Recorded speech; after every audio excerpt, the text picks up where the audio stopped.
The data set in ADO.NET provides you with a cache that you can use to accumulate data and to allow changes to be made to that data within the cache, and then eventually at some point, generally, you're going to want to update those changes to the database. But in the meantime, it's very important to be able to keep track of what's gone on and even perhaps to cancel the changes that have gone on and start over. So you have this kind of a transactional model that exists within your data set, where you can keep track of where you've been and what's changed, and if necessary, either commit it all to the database or roll it all back and start over. You also have access to different versions of the data, both the original version, the way the data was when you first retrieved it, and also the new version, if it's changed, the current version. You can find out whether rows have been modified or added or deleted. We'll take a look at the properties now that enable you to do this.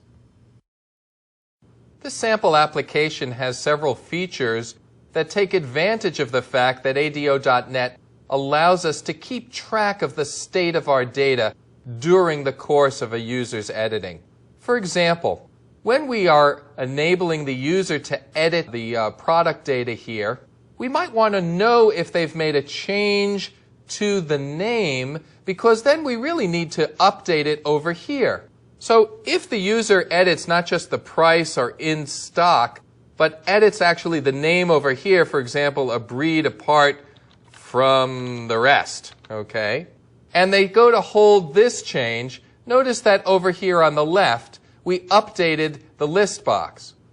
If they simply change a price, of course we're keeping track of that, but when we hold on to that change, there's no need to update the list box over here. So you'll see how we keep track of whether the name specifically was updated or not. For example, if we choose Chang and just change the price here, we want to hold that change, but we don't need to come back here and update the name.